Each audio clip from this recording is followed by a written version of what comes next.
الرحیم الحمدللہ کفا و سلام علی عبادہ الذین اصطفیٰ اما بعد۔ قابل صد احترام ہردل عزیز ہمارے ایم ایل اے امتیاز جلیل صاحب، ڈاکٹر عبدالغفار صاحب، مکند سولونے صاحب اور دیگر اسٹیج پر بیٹھے ہوئے گٹ نیتا ہمارے اجو بھائی، ناصر بھائی اور ایوب بھائی اور دیگر کارپوریٹر، میرے عزیز دوستوں، بزرگوں، جشن آزادی کا تصور آتے ہی ملک کے اندر رہنے والے تمام مکاتب فکر کے لوگ،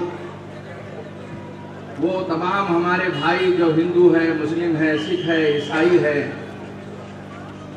وہ ایک جشن کے طور پر، خوشی کے طور پر مناتے ہیں۔ تاریخ کی کتابوں میں برادران وطن کے سلسلے میں تو بہت کچھ لکھا گیا ہے۔ ہمارے ہندو بھائی یا دلت بھائیوں کی قربانیوں کا تذکرہ ملتا ہے، لیکن افسوس ہے، آپ کو یہ سن کر افسوس ہوگا کہ مولانا حسین احمد مدنی رحمۃ اللہ علیہ،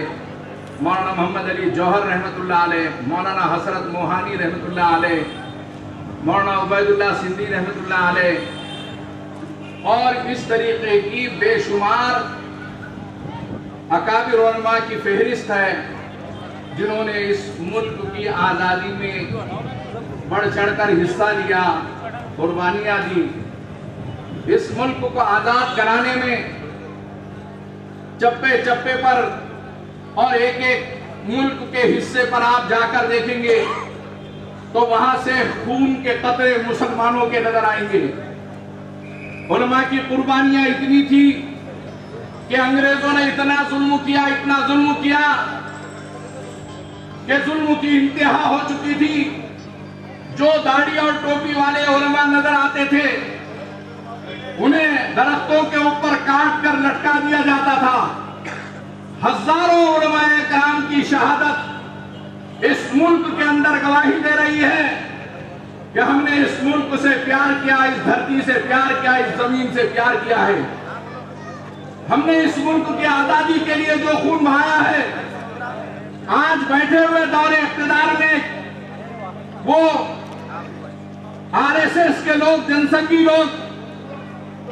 وہ تاریخ کی کتابوں میں کہیں بتا دے کہ ان کا کوئی تذکرہ ہے۔ وہ اس وقت عافیت اسی میں سمجھ رہے تھے کہ ملک آزاد ہونے دو، ہم انتظار کرتے ہیں، انتظار کی پالیسی کے بعد ہم صرف اقتدار کریں گے۔ قربانی کسی نے دی اور آج اس ملک کے اوپر حکومت جو ہے، جیسے انگریزوں نے ظلم کر کے حکومت کی تھی، اسی طریقے سے آج بی جے پی کی فرقہ پرست طاقتیں جو ہے اس ملک کے اندر جو ہے اقتدار کے اوپر ہے اور حکومت کر رہی ہے۔ اس زمانے میں جیسے جدوجہد کی گئی تھی اور اس ملک سے انگریزوں کو باہر نکال دیا گیا تھا، ایسے ہی آپ کو ایک عزم کرنا ہوگا، ایک عہد کرنا ہوگا کہ اس ملک سے جو ہے فرقہ پرست طاقتوں کو ہم نکال کر باہر کریں گے، اقتدار سے ہٹائیں گے اور اس ملک کے اندر ایک انصاف پسند جو ہے حکومت قائم کر کے بتلائیں گے۔ وہ اعتدال، وہ درمیانہ روی جس میں ہر انسان کو انسان کی بنیاد پر قربانی دینے کا صلہ دیا جا سکتا ہے، اس کا اعزاز اور اکرام کیا جا سکتا ہے۔ عزیز دوستوں، 1917 میں ریشمی رومال کی تحریک چلی۔ مولانا محمود الحسن جن کو کہا جاتا ہے، انہیں اس زمانے کے لوگوں نے شیخ الہند کا لقب دیا تھا۔ ان کی وہ تحریک جو ریشمی رومال کے نام سے تھی، خالی آپ سن سکتے ہیں، لیکن یہ وقت نہیں ہے تفصیل میں جانے کا، میں صرف 2-3 اشارے کر کے اپنی بات ختم کر رہا ہوں۔ وہ ریشمی رومال کیا تھا؟ ایک رومال کی حیثیت تھی، لیکن اس میں بیل بوٹے جو کچھ لکھے ہوئے تھے، اس کے اندر ایک تحریر تھی، ایک پیغام تھا، ایک میسج تھا کہ ہم کو فلاں جگہ پر فوج کے ذریعے سے یہ حملہ کرنا ہے، ہم کو فلاں جگہ پر ان کو پسپا کرنا ہے، ہم کو فلاں جگہ اس نیتی کے ساتھ چلنا ہے۔ ریشمی رومال کی تحریک خالی رومالوں کی تحریک نہیں تھی، بلکہ رومال کے اندر وہ راز تھے جو آج فائلوں کے اندر رہا کرتے ہیں. یہ ان کی فراست تھی، یہ ان کی ذہانت تھی.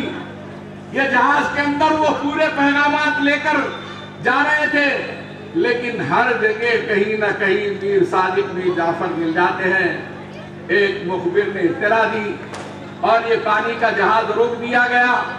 اور اس پانی کے جہاز سے مولانا عبید اللہ سندھی اور اسی طریقے سے مولانا فتح محمد، مولانا محمد علی جوہر اور ان کے ساتھیوں کو گرفتار کر لیا گیا. یاد رکھیے، اس ملک کے اندر ہماری جو قربانیاں ہیں، شاملی کے میدان سے جا کر پوچھئے کہ اس ملک کے اندر مسلمانوں نے قربانیاں دی، خاص طور پر علماء اکرام نے کیسی قربانیاں دی. جائیے جلیانوالہ باغ کے اندر، وہاں جا کر دیکھیے مسلمانوں کے ایک قطرہ جو ہے تمہیں پیغام آزادی سناتا ہے. میرے عزیز دوستو، وہ قلب سلیم چاہیے، وہ دل چاہیے، وہ ذہن چاہیے جس میں آپ یہ تاریخ کو پڑھ سکے. مسلمانوں کی تاریخ بہت لمبی ہے. اس ملک کے اندر ایک خاکہ بنایا گیا تھا اور مکے میں بیٹھ کر یہ ساری چیزوں کو طے کیا گیا تھا. جب ملک بننے کا چانس تھا، موقع تھا، اس وقت بھی ہم نے قربانی دے کر کسی کو صدر بنانے کی کوشش کی تھی، تو وہ اس ملک کا صدر جو ہے ہمارے اکابر علماء نے طے کیا کہ راجہ مہندر پرتاپ سنگھ کو جو ہے کیا جائے، اور وزیر اعظم مولانا برکت اللہ بھوپالی ہوں گے، اور وزیر داخلہ مولانا عبید اللہ سندھی رحمت اللہ علیہ ہوں گے. یہ طے ہو چکا تھا کہ فوج کی کمانڈری جو ہے شیخ الہند مولانا محمود الحسن دیوبندی رحمت اللہ علیہ کریں گے. مولانا مدنی رحمت اللہ علیہ ان کی فوج کے اندر مولانا عزیز گل، مفتی کفایت اللہ، مولانا عبد الوحید، یہ سب کے سب مکے کے اندر گرفتار کر لیے جاتے ہیں اور مالٹا کی جیل میں ڈال دیے جاتے ہیں. آپ کو حیرت ہوگی کہ مالٹا کی جیل وہ جیل ہے جیسے کسی کو جو ہے کالا پانی کی سزا دی جاتی ہے. اس میں ہمارے بزرگ عالم دین مولانا حسین بندی رحمت اللہ علیہ کے استاد شیخ الہند مولانا محمود الحسن بہت ضعیف تھے. یہ سردی کا موسم تھا. یہ شاگرد اپنے استاد کے لیے 2 گھنٹے 4 گھنٹے فجر سے پہلے اٹھ کر ایک لوٹے میں پانی لے کر اپنی باہوں میں اس لوٹے کو گویا گرمی دیتا تھا،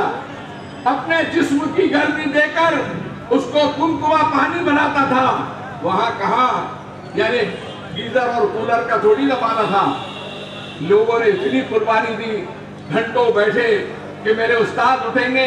اور وہ وضو کریں گے، ٹھنڈا پانی ان کے لیے نقصان دہ ہے، یہ بڑھاپے کا وقت ہے. لہذا انہوں نے اس طریقے سے اس ایک لوٹے کو اپنے جسم کی حرارت دے کر، گرمی دے کر انہوں نے اپنے استاد کے لیے وضو کا پانی تیار کیا. عزیز دوستو، کئی علماء اکرام نے طے کیا اور ایک فتویٰ سب سے پہلے ہندوستان کے اندر ملک کے آزادی کے وقت پر اس ملک کو پیغام کے طور پر دیا گیا. فتوے سے یہ جو ڈرتے ہیں، اس لیے ڈرتے ہیں کہ علماء نے ایک فتویٰ دیا تھا جس میں کہا تھا کہ انگریزوں کی مدد کرنا، ان کی ملازمت کرنا اور فوج میں بھرتی ہونا حرام ہے. اس ملک کے اندر انگریز اگر حکومت کرنا بھی چاہتے تو انہیں ایک کاریہ کرتا، ایک فوج میں ایک ملازم اور سپاہی ملنے کو تیار نہیں تھا. گاندھی جی کا تذکرہ آتا ہے، بابا صاحب امبیڈکر کا تذکرہ آتا ہے. گاندھی جی کو اگر مہاتما کسی نے بنایا تو ہمارے یہ علماء اکرام نے بنایا ہے. علماء کی ایک جماعت تنظیم جمعیت العلماء نے انہیں گاندھی جی کو جو ہے مہاتما کا لقب دیا. بہادر شاہ ظفر اور ٹیپو سلطان کی قربانیاں جنگ آزادی کا ایک تاریخ کا بہترین سنہرا باب ہے. دوستو، 1862 میں رنگون کے اندر برما میں بہادر شاہ ظفر کا انتقال ہوتا ہے. برسوں جیل کی صعوبت برداشت کر کے جس شخص نے زندگی کے آخری ایام میں جو چند اشعار لکھے تھے وہ گیتوں میں آپ سنتے ہیں اور غزلوں میں آپ سنتے ہیں. ہے کی طرح بدنصیب ظفر دفن کے لیے ہے کتنا بد نصیب ظفر دفن کے لیے 2 گز زمین بھی نہ ملی کوہ یار میں عمریں دراز مانگ کے لائے تھے 4 دن 2 آرزو نکٹ گئے 2 انتظار میں یہ بہادر شاہ ظفر ایک مرتبہ ناشتہ منگا رہے ہیں جیل کے لوگوں نے ایک تش میں سجایا ہوا اچھے قسم کا ایک کاغذ لگا کر ان کے سامنے جب ناشتہ پیش کیا انہوں نے تش کے اوپر سے جو کاغذ کو ہٹایا تو کیا دیکھتے ہیں کسی کا کلیجہ جو ہے باہر آ جائے ان کے بیٹوں کے سر اس کے اندر رکھے ہوئے تھے تشت میں جب سر اولاد کو دیکھا ہم نے تشت میں جب سر اولاد کو دیکھا ہم نے ہنس کے تقدیر کی افتاد کو دیکھا ہم نے کہ اللہ یہ کیسا موقع ہے کہ میں تو جیل میں ہوں لیکن میرا اولاد کی دونوں کے سروں کی قربانی انہیں